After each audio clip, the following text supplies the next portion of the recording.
Good morning, everyone. My name's Julie Brown, and welcome back to Gay Day Studios. This is Season 1, Episode 2, and we are here today to talk about wedding planning, and I'm going to give you some wedding planning tips. Today, it is a beautiful sunny day in Los Angeles, so before I get started, I want to recommend everyone consider having your wedding in Los Angeles. Here, I have a product, and it is really one that I'm very proud of. It's Destination LA.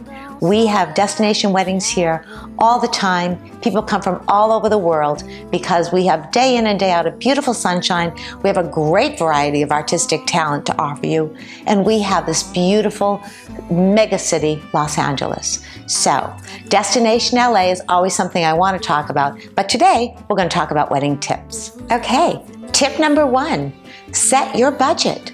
Sit down and talk to each other about how much you want to spend and how payments are going to be handled. Are we dividing it in half? Are both of our parents paying for it? How are we going to pay for this wedding? Weddings can be expensive, but they don't have to be stressful. So step number 1, set your budget. Step number 2, work on your guest list. I don't usually tell brides and grooms to do that second, but sometimes the size of your list is going to affect a lot of other things. It definitely is going to affect your budget. If you're feeding 30 people, it's very different than if you're feeding 100 people. So we want to set the guest list, and again, you want to spend time talking about it. So these 2 areas can actually take somewhere in the neighborhood of a week or 2 because budgeting is very important, and sometimes it's hard to budget for something if you don't know what it costs. And as we go on further down on our list, we'll start to talk about the cost of some very important parts of your wedding and vendors you have to hire. And I want to make sure that you set aside plenty of money and plenty of time to plan and to be able to have the wedding day that you want to have. Okay, so we've set the budget, we have set the guest list, and now you need to find your wedding consultant. The best way to find a wedding consultant is to ask other friends that have been married or business people that you have at work, business people, because they frequently hire event planners and consultants for events, and they may know someone. And if that doesn't work for you, then perhaps you can go to the internet and take a look at some other wedding consultants' work and websites. But it's a very important person. That's your project manager. That's the person who's going to help you hold your vision, hold your budget, deal with any complaining relatives, manage your wedding party, manage the timeline of your day. There's so much that goes into that. And you really want somebody that you trust, that you like, and that you want to work with. So this is a really, really important. With your wedding consultant in tow, it is time to start scanning and looking for ceremony sites and reception sites. You can do a lot of work on the internet. You can ask your wedding consultant to call ahead and check on places for you and get a lot of the groundwork done first. You have to decide, of course, if you're going to be in 2 different places or everything's going to be in the same place, but that's not a huge decision, and now is the time to make that decision. And then you set your wedding consultant out to start to survey and interview, find out if dates are available, find out what things cost, find out what facilities have to offer you, and that will take a couple of weeks off of your schedule. But again, we're working 6 to 12 months out, and we have plenty of time for all of this planning. Okay, so we've got a budget, we've got a guest list, we've got a wedding consultant, and we've got a ceremony or reception site chosen. Number 5, choose your theme. Is it going to be a casual wedding? Is it going to be a formal wedding? It's going to be semi-formal. And a lot of that will be dictated by the time of day, but still, you know what? You can have a formal wedding early in the morning as well as in the evening. It's entirely up to you.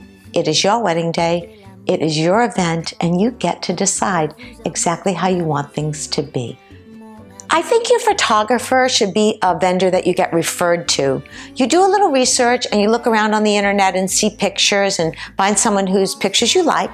But then the next thing is you want to ask your friends, you want to ask other people who've gotten married and used photographers. Business people use photographers a lot for headshots and parties and events and things.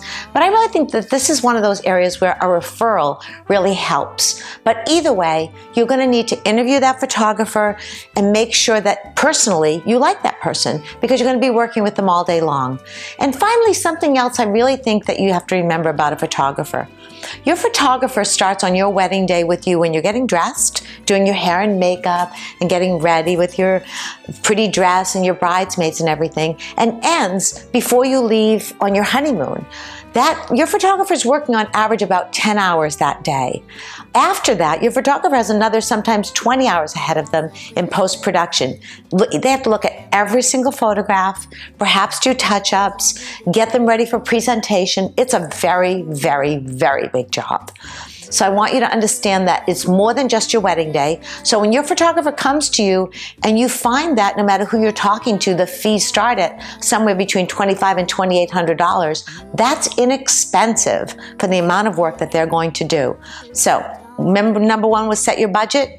Well, on your budget, put photographer at the top, and remember to allocate a good $2,500 to $3,000 there for that vendor. Because, for example, if you have a wedding of over 100 people, your photographer has to bring up a second shooter with them. So that's really 2 photographers. So that's 2 professionals that you will be paying for that day. Again, because we've set the budget in advance and set the guest list in advance, then we know that what we're going to have to ask for from our vendors. And what we're going to ask for from our photographer is perhaps a second shooter, someone to help to get all the different pictures from the different angles. And then finally, you have to be able to meet with your photographer in advance at least once, but sometimes 2 or 3 times. You might want your photographer, for example, to go to the venue with you and take a look around, see where special shots will be taken, see the light, see the different beautiful architecture features where you might want to get photographed. So your photographer is someone you're going to spend a lot of time with in advance on your wedding day, and then you're going to see him after. So I want you to be sure to understand that that particular vendor is someone you really have to like, and you really have to be prepared for the fee. There is no inexpensive way to get great photographs. Every week, I like to talk about wine as the final segment in my video because I love wine, and you know what? When you have a wedding, you usually have wine there. So this bottle I want to tell you about today is a sweet wine. It's called a Semler. I've never heard of that wine before, and it's from Malibu Wines up in Malibu. So there's a wonderful winery up there. They have a beautiful special events space. So if you want a wedding at a winery, Malibu Wineries is a great place to go, and I'm going to continue to showcase wines from Malibu Winery every time I have one that I've been enjoying. Okay, so don't forget to subscribe to our channel because then you can see all the information on how to contact us and get in touch. And finally, I need you to leave comments. If you tell me what you want me to talk about, I will talk about it. Otherwise, I'm just going to go off and talk about what I want to talk about, and I'd really rather hear from you. So thank you for joining us today. We're shooting live from Redondo Beach, and I will see you next week. Bye now.